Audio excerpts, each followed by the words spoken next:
This is one of my most cherished kitchen tools. It's a pot that belonged to my husband's grandmother. In this pot, she cooked chicken stock enough to raise 7 children. She made risottos and soups and stews and all kinds of meals all the time, from vegetable scraps and chicken bones that fed the family. These days, most of us aren't making our own stock. We're relying a lot on canned and store-bought. But there's no reason not to make your own stock. In fact, it's really easy to do. It's highly inexpensive, and the taste you get from a homemade stock is so clear and bright that no store-bought can compete. So I'm going to show you my tricks for doing a really simple chicken broth that you could use right away, or that you can store in containers and put in the fridge for later use. Okay, let's get started. So what I did is I went to the butcher and I got chicken carcasses. It's the backbone that's left over from when they make chicken breasts. There's wings in here, backbone, wings, a little bit of leg. You can use chicken carcasses, which are $2 or $3 at the butcher. Any butcher will be happy to sell them to you. You can use wing tips. They're even cheaper if you call ahead often. Or chicken parts. You can put a whole chicken in if you want, and then you've got the chicken for chicken salad later. Anyway, I've got the carcasses. Here they are. You want to make sure you've got enough. One of the big mistakes people make is not enough bones in there. It's the bones and the cartilage that gives the broth a nice rich feel and a little, just a little fatty silkiness.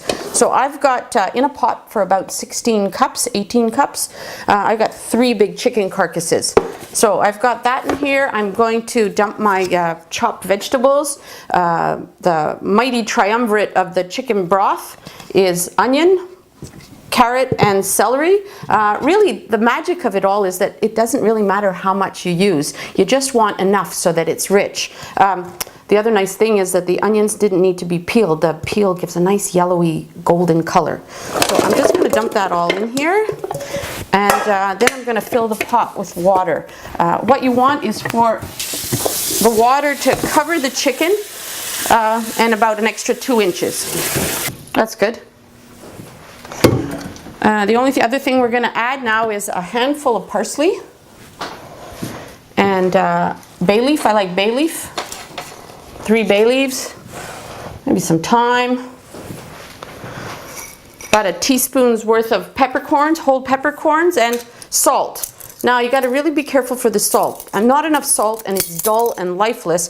Too much salt though, and you're going to have some trouble because the chicken stock condenses, and when you're using it in another dish, you'll be salting again. So you want to be careful not to oversalt at this point. I use a teaspoon for a big pot like this.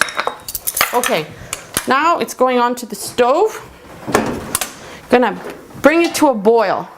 Cover it up, bring it to a boil, and then when it's just about boiling, we're going to skim the foam, the solids, impurities from the top so that we have a nice clear soup. The other thing that's really, really important, there aren't many rules to broth making, but you don't want it to come to a vigorous boil. If it starts to boil too fast, you're going to mix the solids and the fats in with the broth, and it's going to be really hard to have a nice clear broth. It'll be cloudy.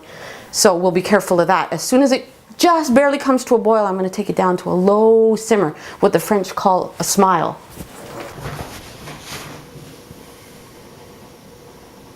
So probably one of the most important steps in making a really nice chicken broth is to get rid of the impurities that float to the top. I've got this really great skimmer. You could use a spoon or a sieve, but you really got to get this off. I use a bowl full of cold water. I put it through here and then I rinse it.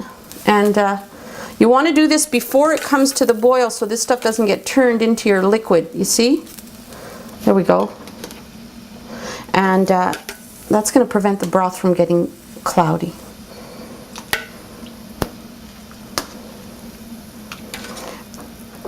And right after this, we're going to turn it down nice and low and let it simmer at least half an hour.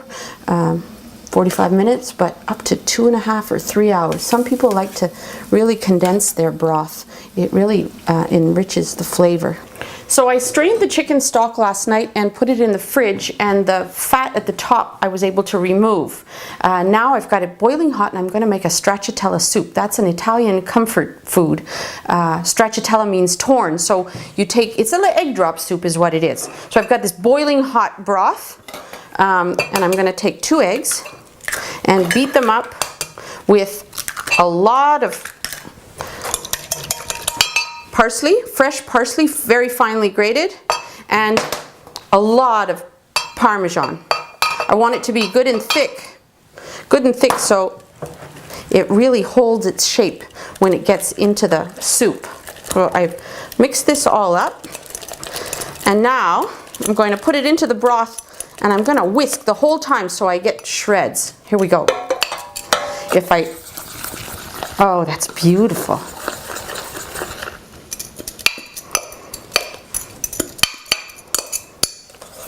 That's it. Stracciatella.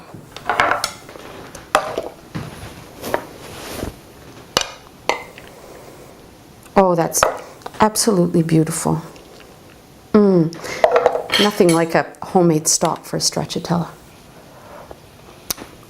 Beautiful. Maybe just a little pepper.